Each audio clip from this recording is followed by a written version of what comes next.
Assalamualaikum warahmatullahi wabarakatuh. Selamat datang. Kali ini Kang Slamet akan membawakan kisah yang berjudul Mata Batin.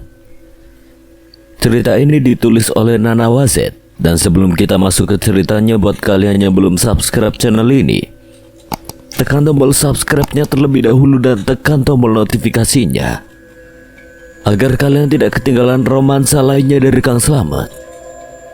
Gak usah berlama-lama lagi, langsung saja kita masuk ke ceritanya. Mata Batin.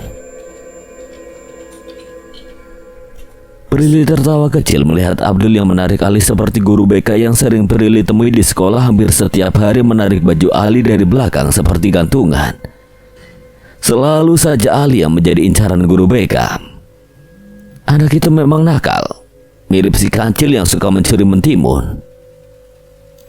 Kini Ali dan Abdul sudah keluar rumah Prilly. Anehnya hujan berhenti begitu saja, bahkan tanah pun tidak sama sekali basah.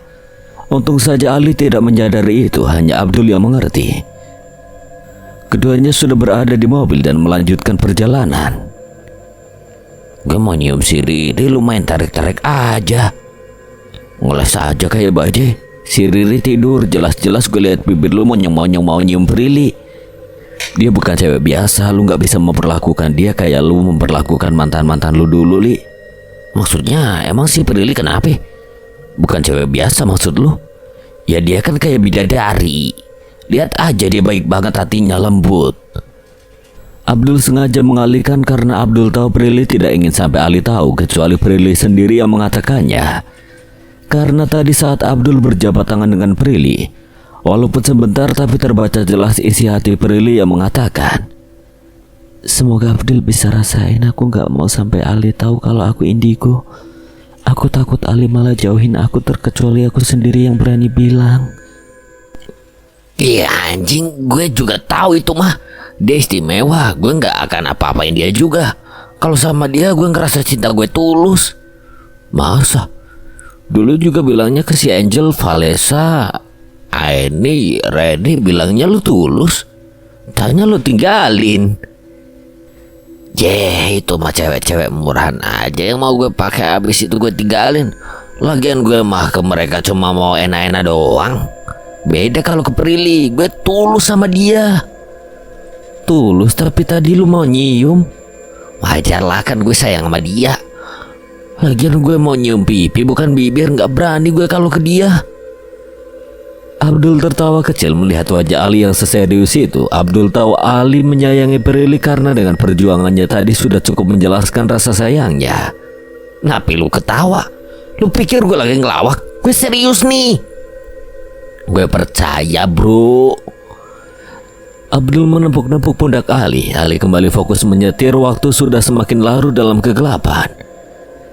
Prilly bergegas buru-buru mengantar Riri ke sekolah. Mereka selalu pergi memakai taksi. Padahal mobil ada di garasi, hanya saja Prilly malas membawanya dan juga sulit mencari supir pribadi yang bisa dipercaya. Semalam Pak Nuri tertidur pulas, ternyata ulah dari arwah jahat itu. Sementara pagi ini Pak Nuri terlihat ceria tanpa beban apapun. Ia membukakan gerbang untuk Prilly dan Riri. Non, gak mau bawa mobil? Gak deh Pak. Oh ya Pak, Bapak semalam gak dengar apa-apa gitu. Lu denger apa emang Non? Gak jadi Pak, gak jadi. Berarti beneran tuh itu membius Pak Nuri. Sepertinya ia tidak akan berhenti sampai di sini. Setelah sampai mengantar Riri ke sekolahnya, Riri mencium punggung telapak tangan Prilly lalu turun dari mobil taksi. Riri, jangan dulu pulang duluan ya, sebelum kakak jemput kamu, oke? Iya Kak. Dengan segera taksi pun melaju kembali melanjutkan perjalanan. Setelah sampai di sekolah, rupanya kelas tidak begitu padat dengan pelajaran. Bahkan saat ini murid-murid tampak bersantai saja. Biasanya kalau seperti ini guru sedang melaksanakan rapat, jadi muridnya dibebaskan asal jangan pulang. Buktinya sudah hampir mau jam 7 tidak ada yang buru-buru ke kelas. Cewek aneh, lu jadian sama Ali ha? Enggak demi Allah. Tapi gue lihat lo makin dekat sama Ali. Enggak Ran, sumpah gak dekat. Seketika Rani mendekat dan mencekik leher Prilly. Tetapi beberapa saat tubuh Rani terbanting begitu saja ke lantai. Vanessa dan Bella panik ketakutan, begitupun dengan Rani yang tidak menyangka tubuhnya bisa sampai terbanting secepat kilat, dan buru-buru ketiganya terbirit-birit berlari pergi. Siapa yang membantu Prilly? Apakah Lala? Saya yang bantu kamu, tapi tolong bantu saya. Prilly menoleh ke belakang dan ternyata hantu pria yang pernah ia temui di kelas saat itu. Prilly hanya mengangguk mengiyakan, takut-takut murid lain menyangka gila jika berbicara sendiri. Mereka nampak heboh dengan apa yang barusan mereka lihat, dan ketika memandang wajah Prilly mereka merasa ketakutan. Mungkin mereka mengira Prilly mempunyai ilmu sihir atau sejenisnya. Akan tetapi Prilly tidak peduli sama sekali dengan apapun tangan mereka. Toh semua itu sudah biasa ia dengar. Karena sekolah bebas, Prilly memilih pergi ke perpustakaan untuk mencari buku sejarah kesukaannya. Terkadang juga Prilly menyukai buku puisi, karena puisi itu menggambarkan perasaannya. Mungkin kosakatanya bisa dibilang terlalu lebay menurut orang lain, tapi indah menurut Prilly. Saat Prilly sampai di perpustakaan, ia melihat Ali yang sedang merayu Amanda. Entah mengapa hati Prilly begitu sakit dan sesak. Cemburu nih? Lala, kamu kemana aja sih? Tadi aku digangguin sama hantu cowok itu. Aku jagain Riri, Pril. Riri di sekolah dibully. Aku jagain dia biar gak disakitin sama mereka. Soalnya hantu cowok tadi, sebaiknya kamu jangan tolong dia. Dia bakal nyakitin Ali. Seketika Lala menghilang begitu saja. Prilly masih tidak mengerti apa yang dikatakan Lala. Maksudnya menyakiti Ali apa? Dan apa hubungannya hantu itu dengan Ali? Ali menoleh ke arah Prilly yang melihat Prilly yang termenung di depan pintu perpustakaan.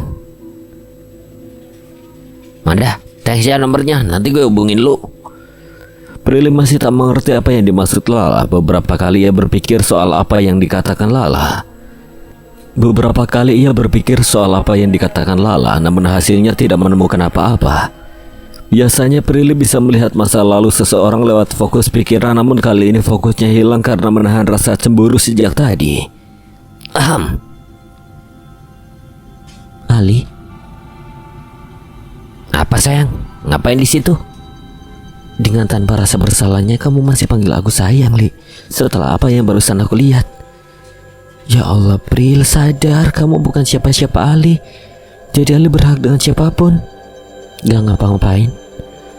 Prilly melangkah pergi dari hadapan Ali, namun Ali menahannya dengan memegang pergelangan tangan Prilly. Cemburu? Enggak, biasa aja. Siapa yang cemburu? Gue kan udah bilang jadi cewek gue daripada lu cemburuan gitu. Kan gak lucu cemburu sama yang bukan pacar. Sepertinya Ali sengaja bermesraan dengan Amanda untuk membuat Prilly cemburu dan menyadari perasaannya. Tapi tindakannya justru membuat Prilly semakin mundur dan merasa bahwa memang Ali pantas mendapatkannya lebih baik darinya. Jika sudah begini, kapan jadiannya? Pasti kalian greget sekali, bukan ingin melihat kedua manusia itu menjalin asrama? Salah. Maksudnya asmara. Ya terserahlah. Kamu mau pacaran sama dia kek? Mau gimana kek?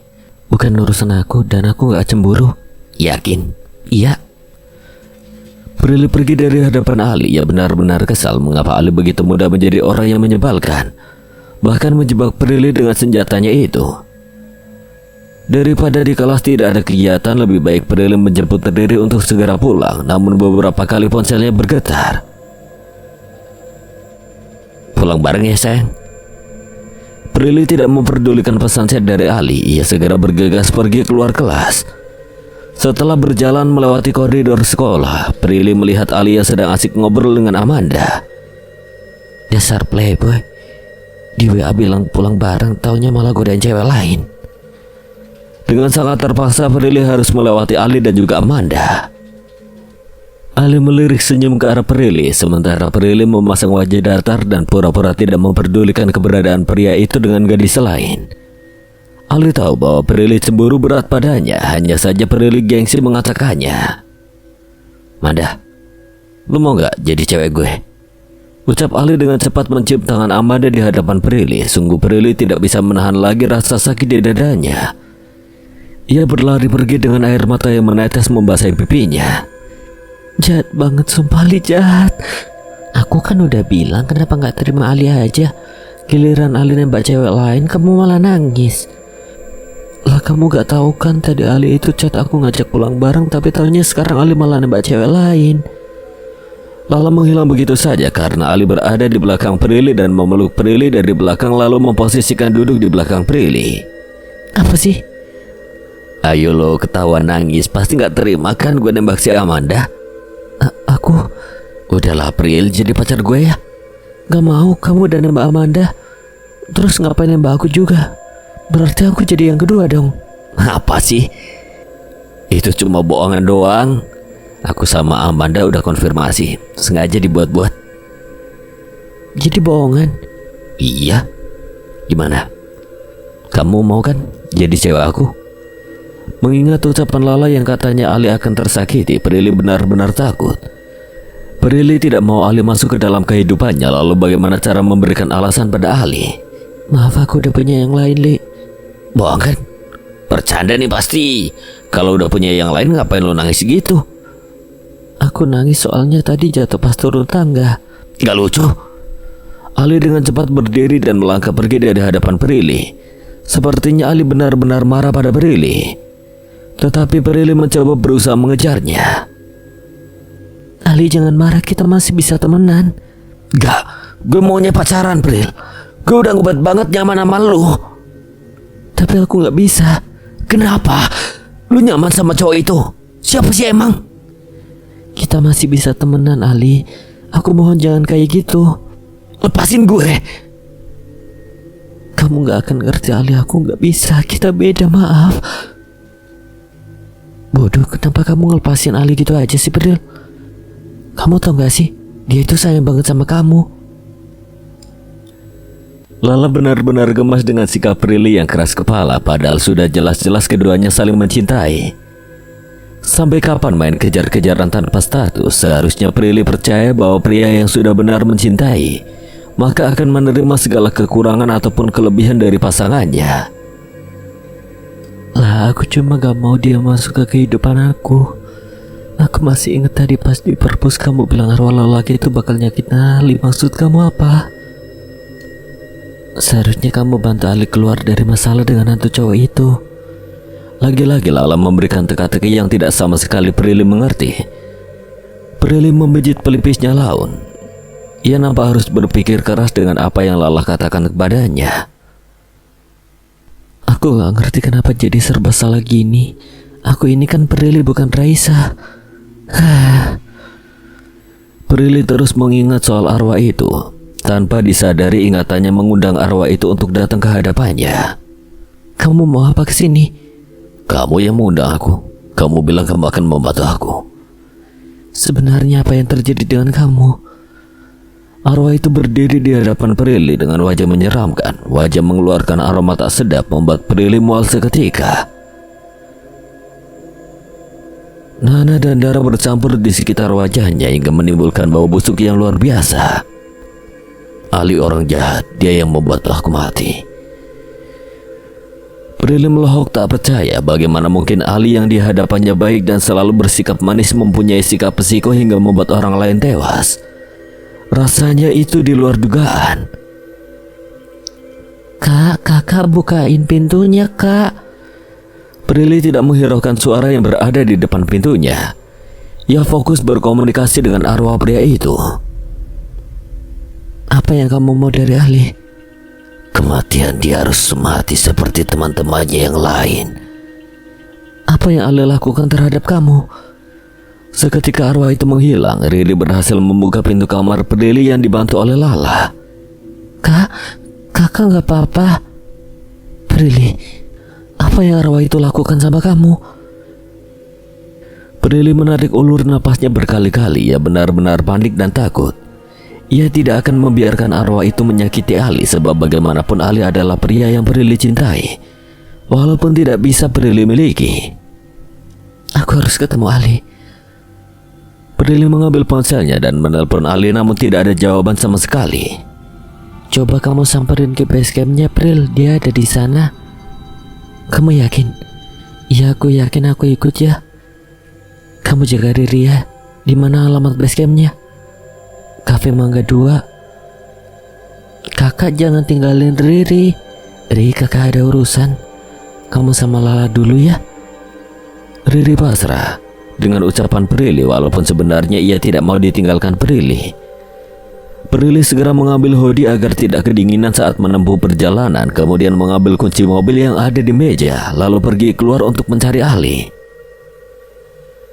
Prilly memarkirkan mobilnya di depan kafe dan memang kafe itu didirikan khusus untuk Ali dan kawan-kawannya, juga di sebelahnya seperti ada rumah minimalis untuk yang memang disediakan khusus tempat untuk Ali tidur di sana.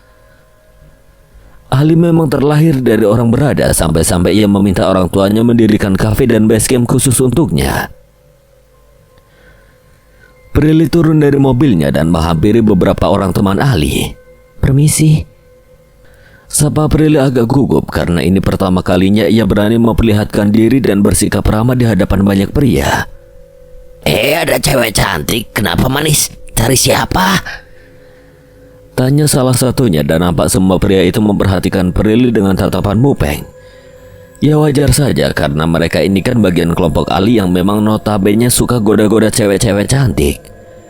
Ada botol alkohol di hadapan mereka, rokok dan juga wanita-wanita jalan yang berada di samping mereka. Pergaulan Ali sepertinya sangat keras, tapi tidak sekeras pisang kepok. Maaf, saya cuma cari Ali ada di sini. Oh, Ali, lu cewek sewaan Ali ya? Ali ada di sana di kamar. Oh iya, makasih ya. Prilly tidak menghiraukan ucapan pria tadi yang mengatakan bahwa dirinya wanita sewaan. Yang terpenting saat ini tujuannya adalah ia bisa bertemu Ali. Prilly menerobos masuk ke dalam. Terlihat di sana Ali yang sedang asik bermain PS. Prilly sudah berpikir yang bukan-bukan. Prilly pikir Ali sedang bersama wanita lain seperti apa yang teman-temannya lakukan di kafe miliknya itu. Tapi kenyataannya Ali sedang heboh bermain PS. Ali, panggil Prilly. Ali menoleh terkejut karena kehadiran Prilly yang tiba-tiba datang tanpa diundang. Dan Ali juga bingung mengapa bisa gadis itu mengetahui tempat basecampnya. Prilly, kok lu bisa kesini sih? Aku mau ngomong sama kamu serius. Mungkin antara percaya dan gak percaya. Kenapa, ada apa? Ngapain cari gue? Ali, dengerin aku dulu. Pertama, aku gak ada cowok lain. Aku cuma ngada-ngada aja biar kamu gak maksa aku terus buat jadi cewek kamu. Tak lama muncullah Abdul membawa secangkir teh hangat. Prilly terkejut dengan adanya Abdul. Hai Pril, dari kapan? Baru Dul. Tadi itu di kafe kok banyak cewek-cewek sama alkohol ya. Aku pikir Ali terlibat. Oh, si Ali juga suka minum kok Pril. Malah suka juga nyewa cewek-cewek begituan. Cuma semenjak kenal gue, dia jadi agak berubah gitu. Emang kalian baru kenal? Gue emang sahabatnya dari zaman SMP, cuma waktu itu gue pindah kota aja. Lanjutin yang tadi ceritanya. Jadi lu gak ada cowok lain? Gak ada, aku kesini cuma mau tanya, apa kamu pernah nyakitin orang lain? Maksudnya gimana? Ada sosok arwah pria yang dari awal aku temuin pas di kelas. Aku gak tahu nama dia siapa karena dia sering hilang-hilangan. Dia itu arwah yang waktu itu banting kursinya ketika kamu bilang gak ada yang berani sama kamu. Gue gak ngerti lu ngomong apaan. Arwah? Lu sama aja kayak si Abdul. Halu. Abdul duduk di sofa yang berhadapan dengan Ali dan Prilly. Prilly, si Ali itu gak percaya begituan. Dia hidup dalam dunia yang cuma kenal sama namanya kegelapan. Dia gak percaya sama adanya setan atau orang-orang yang bisa lihat arwah. Mau lu bilang kayak apa juga dia gak akan percaya. Lu mau bilang kalau lu indigo juga dia gak akan percaya. Tunggu, indigo? Jadi Prilly indigo? Ali tak percaya sementara Prilly mengangguk mengiyakan. Bagaimana cara ia menjelaskan pada Ali jika pria itu tidak percaya dengan keberadaan makhluk gaib? Padahal Ali sendiri sering melihat Prilly kesurupan. Apakah itu tidak cukup membuktikan padanya bahwa mereka ada? Jadi lu indigo? Emang bener setan itu ada? Kayak apa wujudnya? Gue gak pernah lihat. Karena mata batin kamu gak kebuka, Ali. Dari kecil aku sama Riri udah punya kemampuan ini. Ali, sebenarnya aku nolak kamu karena kita berbeda. Jadi itu alasan lu nolak gue? Gue gak peduli kali Pril. Mau lu Indigo, Indihome, Indomie rasa soto kari ayam, terserah aja, yang penting kita jadian. Ali merapatkan duduknya dan merangkul pinggang Prilly posesif. Abdul hanya memutar bola matanya malas. Perilaku Ali memang begitu adanya. Suka sekali merayu gadis-gadis sampai terbang ke planet Mars. Lalu kemudian setelah gadisnya berharap, malah dijatuhkan begitu saja.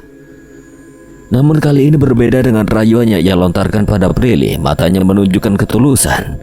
Ali, aku serius, kamu bisa serius gak sih? Bisa sayang, nanti kita nikah ya. Dijamin deh. Setan-setan sejenis tuyul, sundar bolong, suster ngesot gak akan gangguin kamu lagi. Soalnya ada aku. Ntar kita undang mereka ke hajatan biar nyawer penyanyi dangdut, gimana? Abdul tertawa terbahak-bahak mendengar apa yang Ali katakan. Masa sih seorang Ali yang penakut itu bisa lindungin Prilly? Ali melempar kaos kaki yang berada di bawah meja. Ia kesal jika Abdul selalu ikut campur obrolannya dengan Prilly. Anjir, nih kaos kaki bau banget. Orang kaya tapi gak pernah dicuci kaos kakinya, jorok lu, Li. Diam lu. Gue gak lagi ngebacot sama lu. Gue udah gak penakut, ya kan sayang? Ali, aku nanya serius sama kamu. Apa kamu pernah nyakitin orang lain? Gue yakin hantu yang ngedatengin lo itu cuma caper aja, Pril. Gue gak pernah kok nyakitin orang lain. Wah, minta diundang nih setannya. Gue undang ya, Li. Sekali lagi lu ngebacot, teh yang ada di meja gue lempar lo. Abdul hanya nyengir saja. Memang Ali ini menyebalkan. Diajak bicara serius malah bercanda, membuat Prilly jengkel sejadi-jadinya. Giliran dibercandain balik oleh temannya sendiri, ia malah marah-marah. Aku pulang aja deh, malas ngomong sama kamu, gak pernah serius. Ali menahan kepergian Prilly. Melihat wajah Prilly yang segemas itu ketika marah membuat Ali semakin ingin menggodanya. Namun sepertinya Prilly benar-benar serius menanyakan soal arwah itu. Iya gue ceritain, tapi lu jangan kaget ya. Soalnya ceritanya itu bakal bikin lu gak nyangka. Jadi gini Pril, waktu itu gue sama Bobby CS ngerjain cowok autis yang namanya Udin. Dia itu berani banget bikin masalah sama Bobby. Dulu itu gue sama Bobby kerja sama buat ngancurin dia di gudang, sekalian nojokin dia sampai mampus. Serius kamu kayak gitu? Jahat banget sih. Dengerin dulu, kan Incas belum selesai ngomongnya. Ih, kamu mah suka terlalu hyperaktif gitu deh. Ih, gemes. Ali, serius bisa gak sih? Iya sayang, itu serius. Gue itu kerja sama Bobby CS karena dia bermasalah juga sama gue. Nama aslinya sebenarnya Marcel, cuma dia sering dipanggil Udin karena tampang sama namanya gak pantas aja. Masa tampang lokal budik nama sekeren artis luar negeri sih? Ya udah, gue kasih pengumuman ke seluruh siswa buat namain dia Udin. Abdul menyimak arah pembicaraan Ali dan Abdul melihat kejujuran dari apa yang Ali bicarakan. Nah, si Udin itu mau lecehin kakak gue si Bella. Sekarang kakak gue mah udah lulus. Dulu si Bella kan masih sekolah di situ. Dia goda-godain Bella dengan beraninya nyolek dada kakak gue depan anak-anak. Ada yang lapor dan gue gak terima. Gue akhirnya kerja sama Bobby CS buat ngabisin si anak mami itu. Mentang-mentang dia anak donatur terbesar di sekolahan, dia jadi seenaknya. Gue aja yang anak pemilik sekolahan kagak sombong, cuma ria aja. Bercanda ya sayang ya. Dia itu agak gila Pril. Dia tuh kalau di sekolah suka bawa-bawa pisau kecil bikin orang-orang takut. Setelah mendengar apa yang dikatakan, Prilly mengerti arahnya. Ternyata di sini memang Ali bersalah dan ikut terlibat. Jadi kamu penyebab dia meninggal? Belum selesai Prilly. Kan gue udah bilang ini panjang banget, gak akan cukup lembaran novel Mariposa juga. Apa sih? Cepetan. Nah, yang gebukin dia sampai bonyok babak belur masih Bobby sama komplotannya. Gue mah cuma nonjok pipi sama perut doang sekali udah, buat kasih dia pelajaran. Setelah itu gue pergi dari gudang itu, gak mau ikut campur lagi karena si Bobby sama temen-temennya yang dendam banget sama dia. Gue gak tahu nasib dia gimana. Yang gue dengar dia koma. Jadi intinya kamu cuma terlibat nonjok dia sekali aja. Terus habis itu kamu tinggalin dia sampai dia habis sama Bobby CS. Iya Pril, gue juga tadinya nggak mau ada urusan sama si Bobby CS itu karena yang orang-orang tahu dia itu senior kejam kriminal. Nasib mereka gimana? Bobby, Andrean, Galih mereka udah mati. Katanya sih kecelakaan kelindes truk, tapi ada yang bilang pas mati nggak ada darah yang berceceran di jalanan. Prilly mencerna ucapan ahli, artinya kematian itu tidak wajar. Sepertinya yang melakukan semua itu adalah arwah Marcel, atau yang lebih tepatnya dipanggil Udin. Pria autis yang mempunyai ambisi menjadi orang yang paling ditakuti orang-orang namun dengan cara yang tidak normal. Sampai pada akhirnya ia tewas karena dipukul habis-habisan oleh Bobby CS dan dikurung seharian di gudang, kemudian akhirnya dilarikan ke rumah sakit lalu koma hingga nyawanya tak tertolong. Marcel tewas karena kekurangan oksigen dan juga darah yang terus bercucuran mengalir di mulutnya, serta badannya memar biru-biru hampir di seluruh tubuhnya. Kamu harus selesaiin ini, Ali. Dia terus minta tolong ke aku takut kapan aja dia masuk ke badan aku. Kamu tahu kan aku udah kerasukan arwah, aku juga bisa berkomunikasi sama mereka. Jadi sebaiknya kamu selesaiin ini, Li. Iya Li, lo harus selesaiin ini. Masalahnya kan gue gak salah. Justru karena kamu gak salah, kamu harus bisa berkomunikasi sama Marcel. Gimana caranya? Marcel bakalan aku panggil tapi gak sekarang. Manggil setan itu gak gampang. Gak semua setan mau diajak komunikasi sama kita langsung. Kita harus nunggu malam yang pas. Malam minggu aja gimana? Sekalian kita ngedate lah. Mana ada manggil arwah di malam minggu sambil ngedate? Apakah si Ali ini sudah tidak waras? Di saat suasana seperti ini masih saja Ali bercanda. Nanti kalau sudah bertemu dengan Marcelnya langsung baru tahu rasa. Konyuk si Prilly serius. Apa yang dibilang Prilly benar. Pril, gue punya saran gimana kalau Senin lagi. Itu pas banget minggu depan. Gue bakal ikut bantu. Gue suka nih berpetualangan gini. Wah, hari Senin gue ada urusan lain. Lu tinggal pilih, Li. Lu mentingin Prilly atau urusan balap liar yang gak berfaedah itu? Jadi Ali suka balapan? Sayang, dengerin dulu. Aku suka balapan tapi aku lebih suka kamu. Jadi ya udah, aku mau Senin urusan aku sama si setan autis itu kelar. Prilly tidak bisa lagi menahan senyumnya. Ia benar-benar terpana dengan apa yang Ali katakan barusan. Prilly membaca sebuah novel di ruang tengah dengan seriusnya, sementara Riri asik menonton kartun kesukaannya. Bayangan wanita menyeramkan itu muncul lagi. Belum kelar urusan arwahnya Marcel tapi sudah datang lagi masalah baru. Jika Prilly mau mengeluh, sebenarnya ia lelah menjadi orang yang bisa melihat makhluk halus. Karena dengan melihat mereka itu membuat Prilly bertemu dengan banyak masalah dan mara bahaya. Prilly sendiri bingung sebenarnya itu adalah kelebihan atau kekurangan, anugerah atau musibah. Prilly meraih ponselnya dan mengirim pesan pada Ali. Ali, wahai sayang. Ali, aku takut arwah itu datang lagi. Arwah yang mana? Si setan autis itu? Ali, kamu jangan bercanda ya. Ini tuh bukan permainan, bukan arwah Marcel. Tapi arwah cewek yang pernah masuk ke badan aku yang waktu itu Abdul nolongin aku. Gue pusing jadinya, banyak banget yang gangguin lu. Mending kita nikah aja deh biar gue bisa bawa lu ke rumah gue. Nanti kita itu berdua dan lu gak takut lagi. Ali, aku serius ya. Capek aku ngomong sama kamu bercanda terus. Kamu bisa kesini gak? Aku bisa aja ke sana, tapi si Abdul lagi antar ceweknya balik dulu. Kamu aja sendiri. Kamu kan tahu perilaku itu pemberani. Saking beraninya ya aku gak mau ke sana sendiri. Prilly tertawa geli membaca percakapannya dengan Ali. Ali ini memang selalu seperti itu, gayanya sok seperti orang berani padahal dia yang paling ciut. Ya udah, aku tunggu di rumah ya. Iya sayang. Prilly berharap Ali segera datang. Di saat seperti ini hanya Ali yang bisa menenangkannya, karena yang Prilly takuti yaitu terjadi apa-apa dengan Riri di saat dirinya lengah. Prilly menoleh ke arah Riri. Adiknya itu tampak serius menonton kartun namun pandangannya lurus dan wajahnya pucat. Ri, kamu sakit? Riri hanya diam saja. Prilly memegang kening Riri memastikan kesehatannya, tapi justru tubuh Riri sangat dingin seperti es.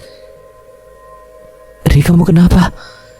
Tiba-tiba Riri menunjukkan wajah marahnya dan seketika tubuhnya melayang ke atas dengan bola mata melotot menyeramkan. Napas Prilly memburu. Bagaimanapun ia tidak boleh takut. Jika Prilly takut, maka urusannya tidak akan selesai dan Riri pasti dalam bahaya. Lepaskan adikku. Tidak akan. Temui Rizal sekarang. Arwah ini sudah gila. Rizal tidak tinggal di Jakarta. Rizal tinggal di apartemen Bandung. Akan memakan waktu cukup lama, terutama hari mulai gelap.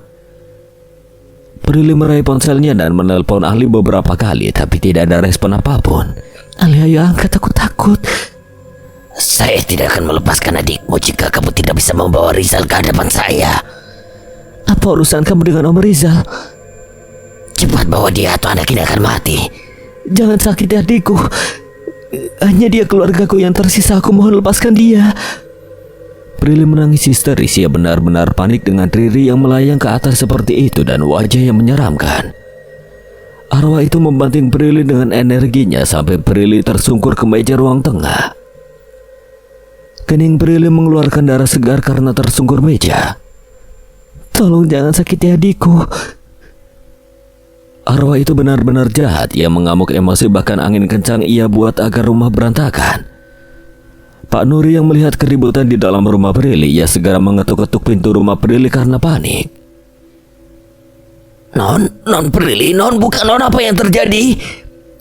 Teriak Pak Nuri di depan pintu rumah. Beberapa kali Pak Nuri mencoba membuka pintu namun tidak berhasil. Arwah itu menguncinya rapat. Arwah itu hendak mau melempar vas bunga ke arah kepala Prilly, namun Prilly berhasil mengelabuinya.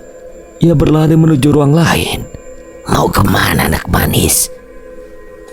Prilly menaiki anak tangga dengan cepat. Arwah itu berjalan memakai tubuh Riri untuk mengejar Prilly. Kemudian arwah itu meraih pisau dan ingin segera menancapkannya pada Prilly. Sementara di tempat lain, Ali dan Abdul menuju perjalanan rumah Prilly. Namun saat di tengah perjalanan, ban mobilnya mendadak kempes. Dul, orang ganteng kayak gue tiba-tiba punya the feeling of the real gak enak sama Prilly. Ngomong dulu yang bener, Li. Bahasa Inggris lu masih belepotan gitu, sosokan pula. Prilly dalam bahaya.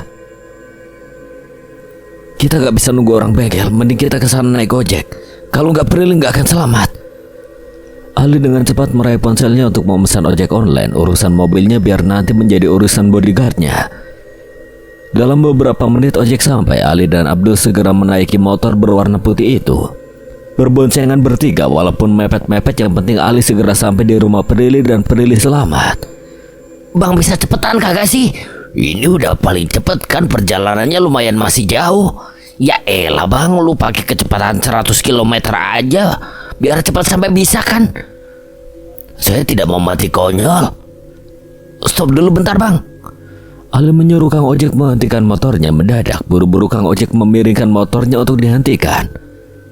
Kenapa mas? Biar gue yang bawa dulu. Dul, lu duduk di belakang gue. Kang Ojek biar duduk di paling belakang.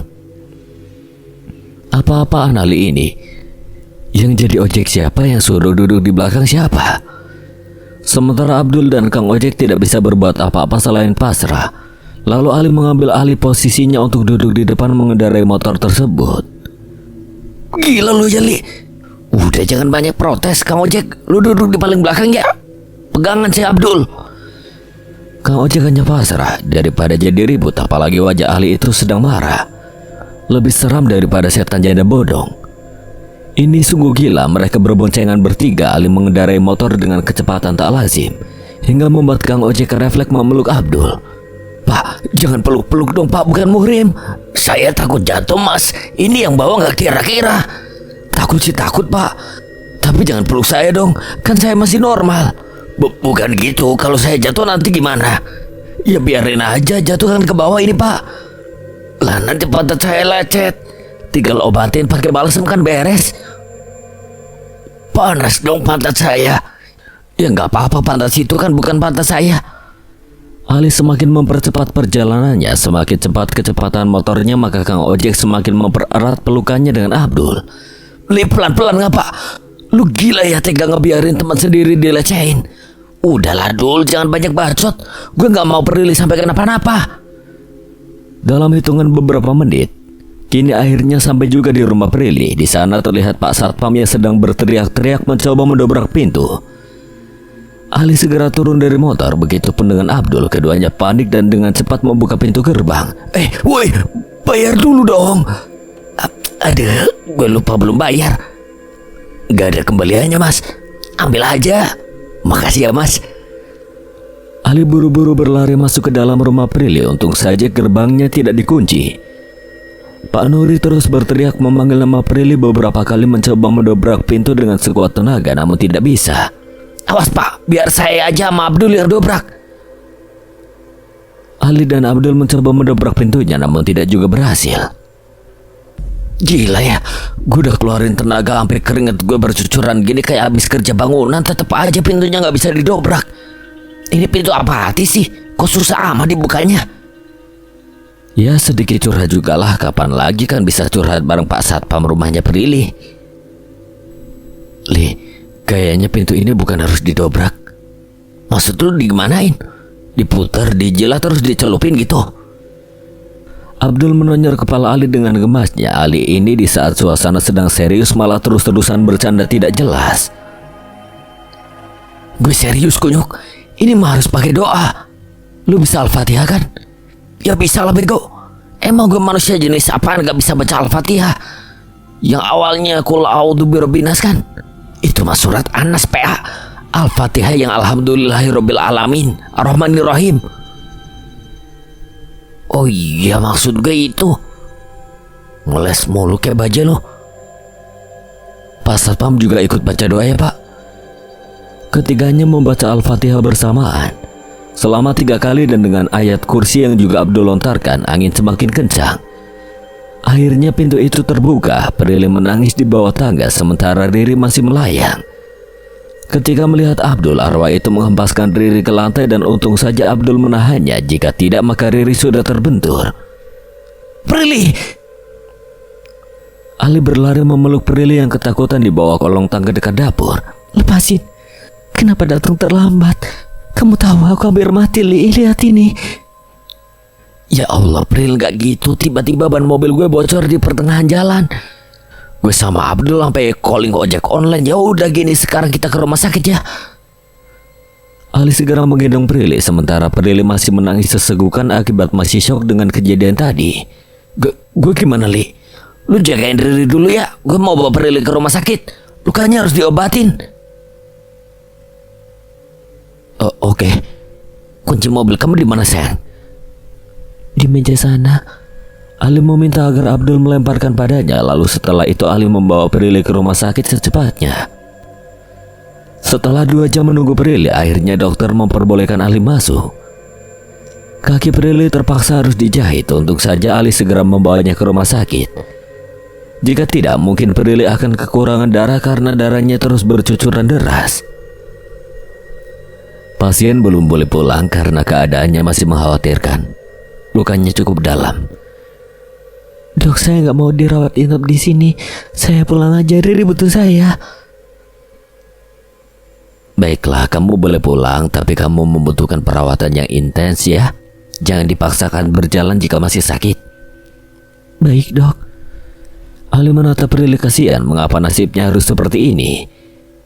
Jika tadi Ali terlambat sedikit saja, pasti nyawa Prilly tidak akan tertolong. Maafin aku ya. Aku yang minta maaf selalu ngerepotin kamu. Aku udah bilang kamu jangan masuk ke kehidupan aku, Li. Kita beda. Jangan bilang gitu, Pril. Bineka Tunggal Ika aja berbeda, tapi tetap satu, apalagi kamu dan aku. Ih, apaan sih, masih ngegombal aja. Supaya kamu gak ngambek lagi sama aku. Aku gak ngambek kali. Tak lama, suster membawakan kursi roda untuk Prilly bisa dibawa pulang dan dirawat jalan di rumah. Ali membantu Prilly pelan-pelan agar bisa duduk di kursi roda. Hari semakin larut malam, Riri pasti menunggu Prilly pulang. Waktu sudah menunjukkan pukul 1:30 malam. Tidak mungkin Ali meninggalkan Prilly berdua lagi dengan Riri. Karena takut arwah itu datang lagi dan berbuat onar karena amarahnya. Arwah penasaran lebih kejam daripada amarahnya anak STM yang lagi tawuran. Kak Prilly, Riri sayang, kamu kok belum tidur? Nunggu kakak pulang, Riri khawatir. Kakak kenapa bisa sampai gini? Pasti arwah jahat itu yang lakuin ini kan? Kakak gak apa-apa kok, kamu sebaiknya tidur ya. Ali kamu pulang aja, aku gak apa-apa kok sama Riri. Besok aku mau cari pembantu buat bisa jagain Riri kalau aku gak ada di rumah. Si Abdul aja, Seng. Ya kampret, gue kan cowok. Harga diri gue dikemanain jadi pembogat. Aku sama Abdul gak akan pulang sekarang. Besok pagi aja. Sekarang mau jagain kamu, tenang aja. Aku sama Abdul tidur di ruang tamu. Ya udah kalau kamu gak keberatan. Ali membantu Prilly ke atas tangga dengan menggendongnya. Sungguh Ali sangat mengkhawatirkan Prilly saat ini. Ali benar-benar tidak tega dengan apa yang Prilly rasakan saat ini. Pastinya menjadi dirinya bukanlah hal yang menyenangkan dan mudah dilalui. Aku sayang kamu, ucap Ali sambil mengecup kening Prilly tepat di hadapan Riri. Kak Ali, aku gak dicium, pinta Riri dengan wajah menggemaskannya, dan dengan sikap Ali mencium kening Riri. Makasih ya. buat apa?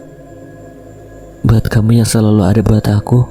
Sebagai suami yang siaga harus selalu ada untuk istrinya. Hah? Lebih banget sih. Biar lebih begini kamu sayang kan? Prilly hanya tersenyum kikuk saja. Tanpa mengatakan iya pun Ali sudah bisa melihat dari pandangan Prilly terhadapnya. Kalau sayang sama aku harus jaga diri baik-baik ya. Ada apa-apa bilang. Ya begitulah jika seseorang saling mencintai. Tidak peduli seberapa besar perbedaan, yang terpenting keduanya bisa saling menggenggam erat melalui semuanya bersama-sama. Lala tiba-tiba hadir dan mengelus rambut Prilly, sontak saja membuat Prilly terbangun dan membuka matanya perlahan. Lalu menoleh ke arah Lala. Lala, kamu kemana aja? Aku minta maaf Pril, aku tadi gak bisa bantu kamu. Arwah jahat itu bikin aku gak bisa masuk ke dalam rumah kamu. Jadi kamu dikurung. Iya Pril, energi dia kuat banget. Mungkin aku gak bisa nolong kamu soal tadi, tapi aku bisa bantu kamu jalan lagi kayak biasanya.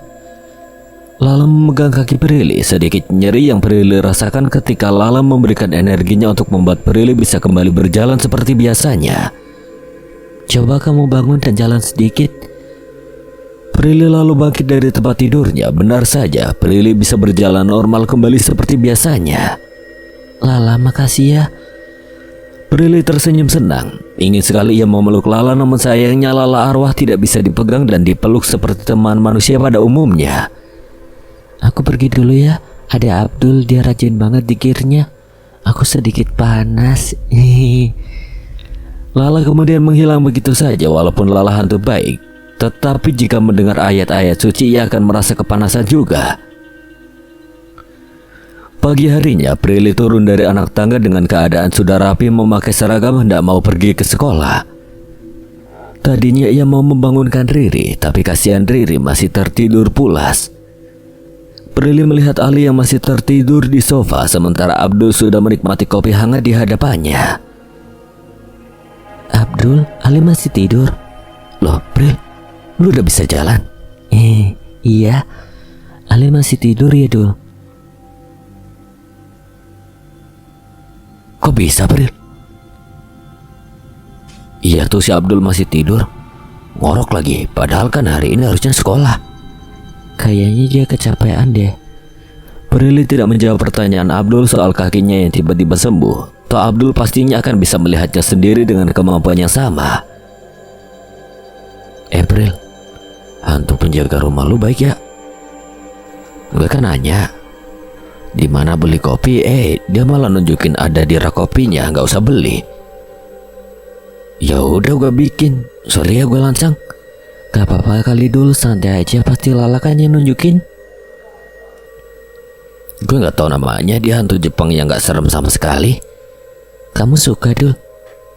Gila aja gue suka sama setan. Gue udah punya cewek kali ya, yang intinya sama-sama manusia.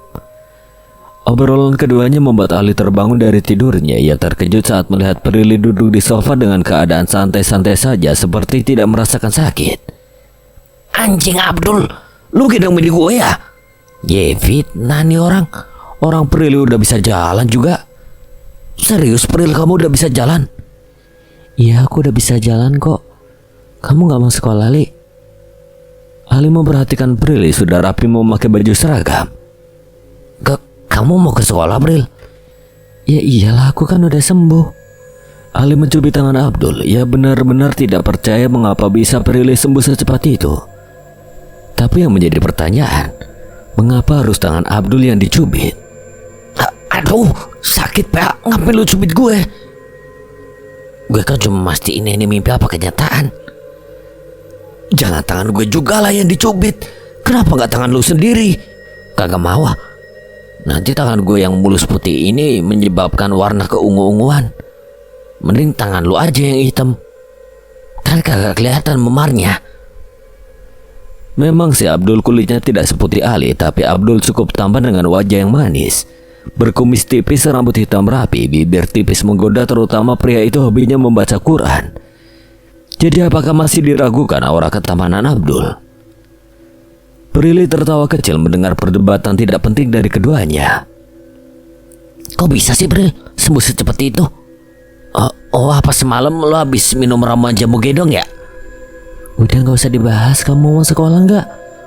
Mau. Tapi gue ke sekolah jam 9. Ali itu mah udah jam istirahat. Sayang, Sultan kan bebas. Prilly mendengus kesal. Ia segera berjalan menuju dapur mempersiapkan sarapan untuk Riri. Lala. Iya Pril, aku tahu. Aku harus jagain Riri dari bangun tidur sampai berangkat sekolah kan? Pintar, pastiin dia naik taksi, nanti harus selamat ya. Siap Bu Bos. Ali yang nampak aneh melihat Prilly bicara sendiri, sementara Abdul tak merasa aneh karena memang mempunyai kemampuan yang sama dengan Prilly. Jadi ia bisa melihat keberadaan Lala juga. Lala melirik sedikit genit ke arah Abdul. Lalu ia sengaja mengedipkan sebelah matanya. Abdul jadi merinding ngeri melihat Lala yang seperti itu. Perasaannya berubah jadi cemas karena takut-takut Lala menyukainya. Bini gue gak gila kan Dul? Bukan dia yang gila. Lu aja yang gak bisa lihat kalau dia punya temen hantu. Hah? Siapa? Cewek apa cowok? Kalau cowok gue bakalan samsak tuh setan. Cewek kok, namanya Lala. Syukur alhamdulillah. Lega inces. Kok inces sih? Lu kan cowok. Ya kan kalau gue ngomong pangeran kepanjangan ya. Hati-hati dalam berbahasa. Kalau penghuni rumah ini gak suka bisa mampus lu. Ali segera menutup mulutnya rapat-rapat. Prilly bergegas memakai sepatu dan mempersiapkan tasnya. Ayo Ali berangkat, kamu sama Abdul mau pulang kan? Aku yang bawa mobil, nanti aku ke sekolah sendiri habis anterin kamu. Ke base camp aja ya sayang. Gue gak bisa tidur di rumah. Prilly mengangguk mengerti. Kini ketiganya sudah keluar rumah. Prilly menitipkan Riri pada Lala. Pasalnya hanya Lala yang selalu menjaga Riri dengan baik selama ini. Prilly meraih ponselnya memastikan siapa yang mengirimnya pesan chat berkali-kali sementara dirinya sedang mengerjakan tugas Rani. Gue di kantin. Ke kantin sini sayang. Aku lagi ngerjain tugas Li. Tugas apaan? Lu kan smart. Gue tahu pasti bukan tugas lu kan. Prilly tidak lagi membalas pesan chat Ali dan kembali fokus mengerjakan tugas Rani. Beberapa menit kemudian Ali memasuki kelas Prilly dan di belakang ada Reza dan juga Fahmi yang menyeret-nyeret Rani. Lepasin gue. Dipegang orang ganteng kok nyuruh lepasin. Prilly menoleh ke arah Ali. Ia nampak kebingungan sebenarnya apa yang Ali lakukan. Ali mendorong Rani sampai tersungkur. Tingkahnya benar-benar kasar sampai Prilly melohok tak percaya. Ali, kamu apa-apaan sih?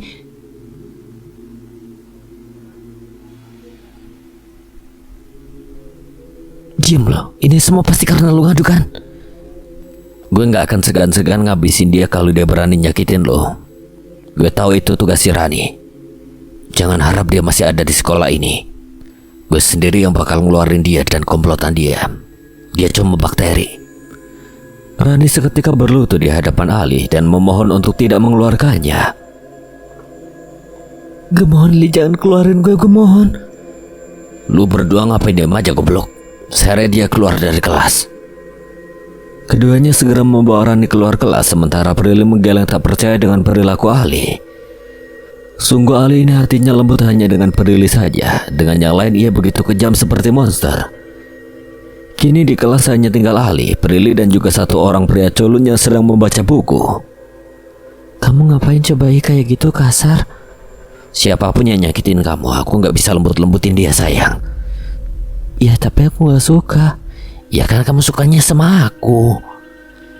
Ali melempar buku tugas Rani ke lantai begitu saja seperti membuang sampah sembarangan. Ali, kok dijatuhin sih? Buat apa lagi lu ngerjain tugas dia? Dia aja udah gue keluarin dari sekolah. Udah, fokus aja mencintai gue. Jangan tugas orang terus. Apa sih? Tak bisa dipungkiri pipi Prilly merona merah mendapatkan gobalan dari Ali. Sungguh Ali ini selalu saja bisa membuat Prilly blasing malu-malu. Di saat sedang asik ngobrol, tiba-tiba pria culun itu menghampiri keduanya. Dia memasang mata yang melotot tak suka pada Ali. Ngapain lu ngeliat gue kayak gitu? Dengan cepat Ali menyungkurkannya ke tembok dan menarik kerah baju seragamnya. Berani lu sama gue? Ali jangan. Tiba-tiba pria cupu itu mendorong Ali sampai Ali tersungkur keras ke dinding tembok kelas. Dengan cepat Prilly menghampiri Ali dan menolong Ali bangun. Dia kenapa Pril? Dia bukan Ridwan, dia Marcel. Ali memberanikan diri berdiri dan menghadap Marcel. Oh jadi lu yang masuk ke badan Ridwan buat ngabisin gue? Gue gak takut sama lu. Ali sok berani padahal tubuhnya sudah bergetar takut. Sekali lagi arwah Marcel mendorong Ali sampai ke ujung tembok. Dengan energinya dia melayangkan Ali ke atas dan mencekiknya. Arwah itu benar-benar marah. Aku mohon lepasin Ali. Ali gak bersalah. Tidak perlu ikut campur, orang itu pantas mati. Ali semakin tercekik. Prilly benar-benar panik bukan main apa yang harus ia lakukan. Seketika Lala datang dan menghentikan semuanya. Lalu tubuh Ali terjatuh ke lantai begitu saja. Mau anjing. Kalau mau nurunin bilang kayak pantat gue sakit. Arwah Marcel itu semakin marah karena ada yang ikut campur urusannya. Padahal tadi itu kesempatannya untuk bisa menghabisi Ali. Jangan ikut campur. Kamu gak perlu nyakitin siapapun. Urusan kamu memang sama Ali. Tapi dia bakal selesaiin ini di waktu yang tepat. Senin Legi. Datanglah malam nanti ke gudang sekolah dan sekarang pergilah, jangan membuat keributan di sini. Ucap Lala membuat kesepakatan. Arwah Marcel segera keluar dari tubuh Ridwan si pria cupu itu. Ridwan nampak lemas dan kepalanya pusing. Ia kembali ke tempat duduknya dan masih termenung dengan apa yang sebenarnya terjadi.